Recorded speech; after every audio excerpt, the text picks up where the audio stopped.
Jambo! Alors, au hasard des chemins, je suis tombée sur Luis, un Espagnol qui est établi au Kenya depuis plus de 22 ans. Ce qui fait en sorte que je m'intéresse davantage à lui aujourd'hui, c'est parce qu'il est sur un projet d'exploitation d'avocat au Cameroun. Mais il a commencé au Kenya. Il y a beaucoup de similitudes entre le Cameroun et le Kenya, du fait du climat, du fait de la végétation, et aussi parce qu'ils ont une grosse culture agricole comme au Cameroun. Mais ils sont beaucoup plus développés que le Cameroun, et on pourra beaucoup apprendre de l'échange avec Luis, notamment sur l'idée et le projet qu'il a de construction d'une usine d'exploitation d'avocats à l'ouest du Cameroun.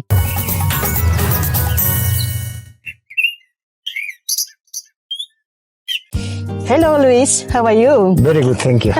Nice to meet you, and thank you to take your time to talk to me and my community about your project. Could you introduce yourself, please? Yes, thank you very much. My name is Luis del Alamo. Mm-hmm. So as you said, I'm in Kenya for the last 22 years. Yeah, it's so long. Now you are Kenyan. Yes. So I'm a consultant on sustainable business development, mostly in environment. So, one of the projects, the latest projects that I'm developing is a avocado oil factory in Cameroon for food processing. Mm-hmm. So, I just came from Cameroon from doing a feasibility study, that is to go and see this avocado in Cameroon. Its quality is bad. Is it enough to make a factory? Can we arrange the farmers in unions? Mm-hmm. Can we get good quantities as well? Mm-hmm. So I spent the last 2 months in Cameroon. Where exactly in Cameroon? In Bacham. Why Bacham specifically? Western Union. Western region. Why there? Is only this place has a good soil for avocado, or? The soil in Cameroon is not bad. We have to work a little bit because we visited many farms, so the soils they were different. Okay. So the avocado likes 6 to 6.6 acidity. Mm-hmm. So we still have to do some tests, but in general the avocados are quite healthy. There are some sicknesses just because of the lack of management and knowledge, and also lack of products to apply to the trees. So they don't really follow a nutrition plan, pest planning, which is very easy to implement. So the first thing we saw in Cameroon is that there is no information available like online. So you have to go to see yourself. So we went through the Ministry of Agriculture and Rural Development, which are the ones they call all the farmers. From there, we did some feasibility forms to get information from the farmers direct. And then we started going to the farms to see physically the trees, how they are, which condition, if it's true they are many. So we saw that there is lack of knowledge of management of trees. So just by applying some small techniques and some small calendars, we can really increase, almost double the production we have now. But if you have to compare Kenya avocado and Cameroonian avocado? Kenya is very big in avocado.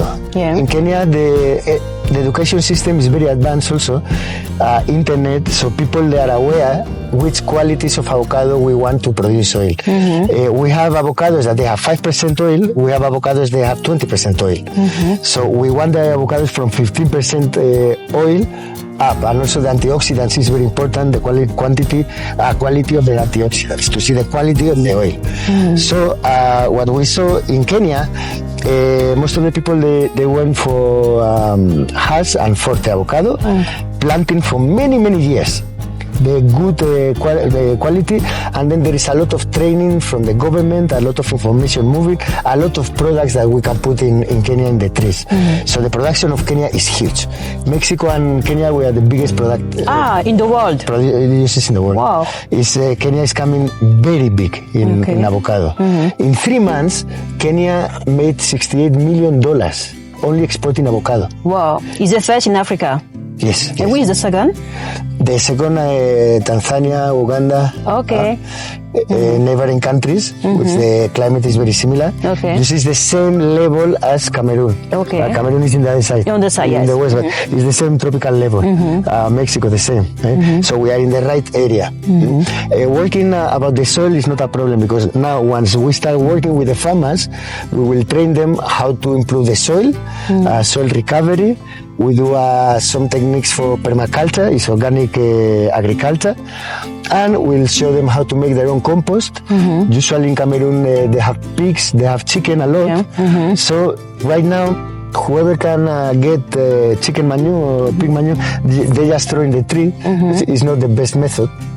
Also, they have a lot of post-harvest loss, which also can go into the compost. And then we need to do a lot of capacitation, a lot of training, awareness for the farmers, how to locate pests, how to know which sickness is in the tree.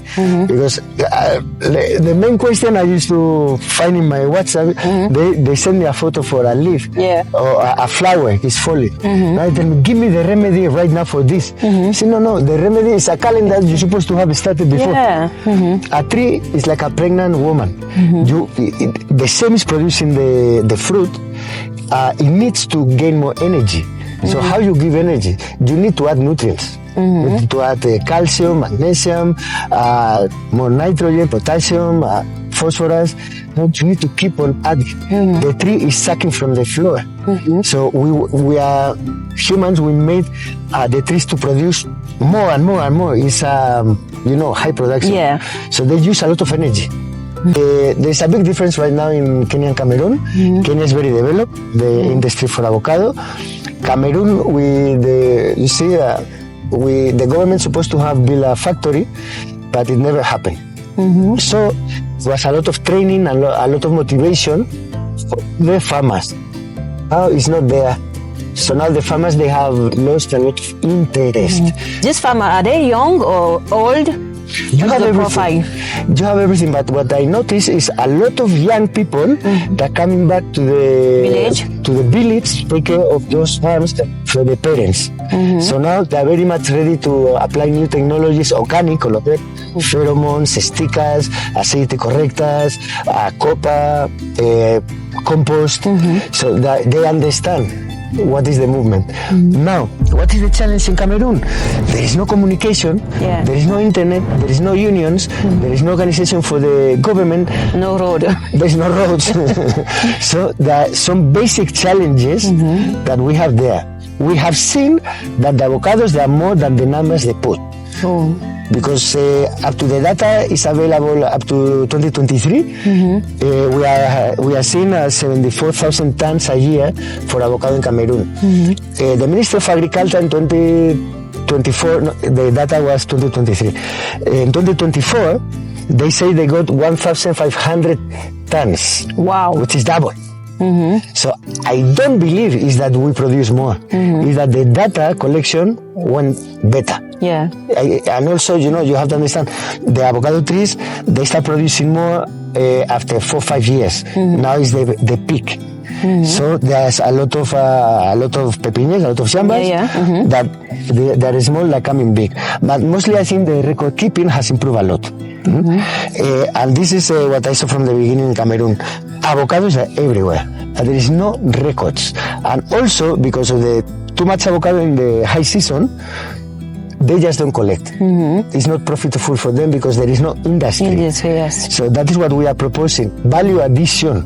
Right now, the avocado in Cameroon, they come from Gabon. It goes to Gabon, South Sudan. South Sudan now is cut because of the war. But you see, they just sell to Africa very cheap. And you see, Africa, they like big. They don't look the quality, they look the size. The size, yes. So those big ones are the ones they don't have oil. It's just water. Water, yes. So, but Gabon is the ones they want. But now with the training that they have for the factory, there are many varieties. Forte is not that bad. Reed, Book 7, the another two, that they have good quantity of oil. Less than hash, hash can go to 20-22%, but these ones, I'm positive we have 15 to 17%. Because Cameroon, I build the machines to extract the oil. Okay. So we managed to see the oil. And also there is a way with avocado to look the avocado to see if it has oil or not. This oil is for cooking or cosmetic? Both. If you have now the high quality, you can use for cooking. If you have the lower quality, you use for cosmetics. Okay. Yes. And what other product we can do with avocado? Oh, it's very interesting. Okay, where I was working is ACREST, is the Institute for Sustainable Technologies for Africa. They have a polytechnic. Okay, so in this polytechnic, they have a section of industrial food production. So already they are producing things about avocado. That's why now we want to do the oil because it's more profitable. But what we are doing is avocado wine, number one. Wow, avocado wine. Yes, it has a lot of exit. People, they love it. It has a small quantity of alcohol, but the taste is very good. It's almost like a juice. And then also with the seeds, we are making tea. You dry the seed, you grind it, put in the bag, and now it has antioxidants. It's very good for the health. Really? Also. The digestion. It's very good. So now also the soaps.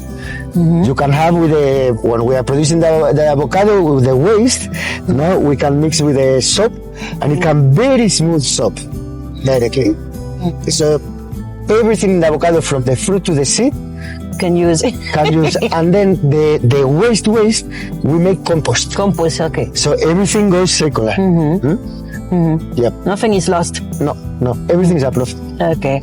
Okay, you see the advantage that we have. We are working together with Persia Oxides, which is an oil factory in Kenya, Pasdika, which is the biggest in East Africa. Yeah. So already they're exporting the avocado oil to Spain for many years.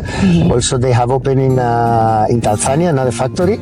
So the idea is for them to invest with us in Cameroon. Okay. So also we have the know-how, we have the machines, we have the market, and ourselves now in Cameroon, we will apply whatever we learn from Kenya. Okay. So we want to see Kenya as an example, Africa to Africa, let's say benchmarking. Yeah. We are not looking at South America, we are not looking at Europe, we are looking at Africa, Africa to Africa. Kenya was able to do, yes, why Cameroon no? Yeah. There is no reason. The only thing that we have to do in Cameroon is what I have done for 2 months, is going to the chambers, going to the pepiniers, talking to the farmers, meeting the players, the chiefs, the delegates for agriculture and rural development, the leaders for the communities. So we really have to look for ways, how can we support the Cameroon people? If now we have this factory, first of all, we move together with the farmers, train them, capacitate them, we help them to come together, have unions, to get strength, to buy together the fertilizers or whatever, to take actions together and to brainstorm about the challenges and problems that they're facing.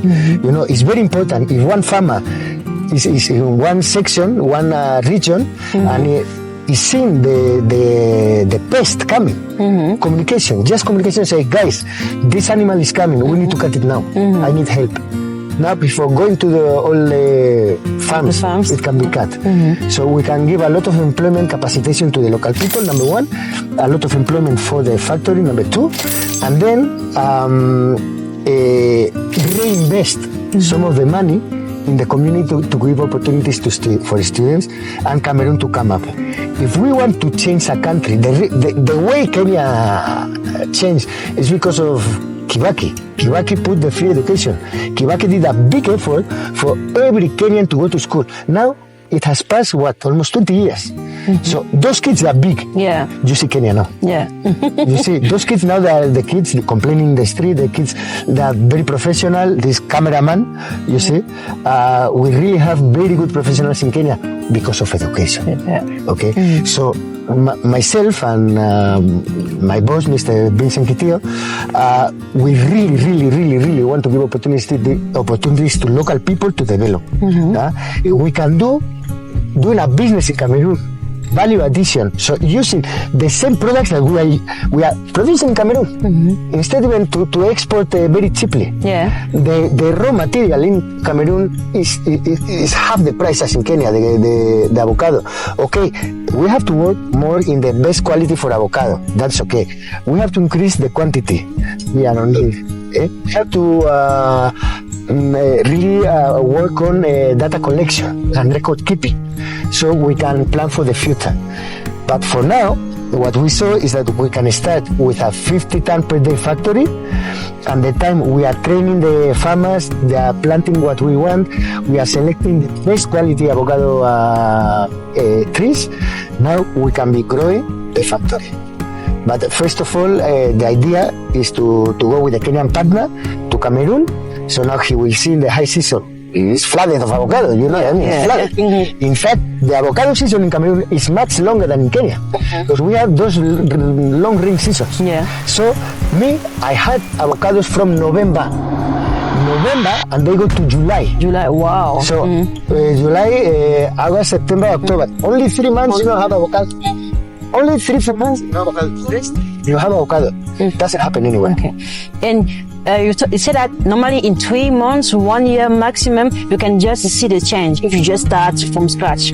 Yes, yes. Doing tree management and some techniques, we can really increase in one rainy season. Let's call it one rainy season. Okay. To prepare everything in advance, and in one rainy season, you are going to see the difference. The difference. Big.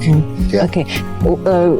Could you give an advice for the young people who want to invest themselves in this business? Yes, first of all, they have to get the right information, because the people they were training in Cameroon, they didn't give the whole information. That is what I got from the farmers. So they just start grafting whatever they see a nice avocado, they go and graft that. You know, they don't understand we have to work in antioxidants. So part of my work in Kenya and Cameroon is to select those varieties, hybrids and local varieties that have more oil. And they need a lot of money to invest, or they can just start with maybe 1 million francs CFA or less? Okay, per seedling is like 1,500 francs per seedling. Okay. Okay. But what I say about the information is the right type of tree, get the good seedling, and now what we say in permaculture, you design your farm. Don't start planting. Just start looking at the slopes and where the water flows when the rain comes, and from there you can design where to plant the trees to maximize the rain. We have to work with the rain. So first of all is the information, and they don't need a lot of money to start now avocado, because in 3-4 years now they start becoming adults. The avocado they are going to start producing. Okay. In those 2-3 years, our factory is going to be big. We are going to be getting more and more and more avocado. Okay. And now when we have everything settled, if it's possible, we will export also the remaining avocados. Let's export it. Yeah. Because as I tell you, the advantage in Cameroon, the season is very long. Long, yes. When there is no avocado from Mexico and Spain, there is from Cameroon. Yeah. So that is the part that also I want to exploit. Okay. Okay. Thank you, Rios, for all your advice and for your time. Thank you so much. À vous, j'ai envie de dire, vous avez suivi l'interview. N'hésitez pas à vous lancer dans ce business. Il ne faut pas avoir beaucoup d'argent pour commencer, mais il faut avoir la bonne information. Je pourrais mettre en commentaire le contact de lui si vous souhaitez en savoir plus. L'avantage, c'est que l'usine qui compte ouvrir va racheter la production de tous ceux qui se mettront dans la production d'avocats. N'hésitez pas, likez, commentez, abonnez-vous, partagez, et comme je dis, on est disponible pour vous donner plus d'informations. L'Afrique, c'est aussi ça. On doit s'inspirer de ce qui se fait bien. Au Kenya, ils ont beaucoup d'avance sur les autres pays, mais comme lui disait, on est sur le même niveau d'altitude. Donc si ça se passe bien pour le Kenya, pourquoi ça ne devrait pas bien se passer aussi pour le Cameroun? Inspirons de ce que le Kenya fait, et je suis disponible pour vous apporter plus d'informations. À bientôt.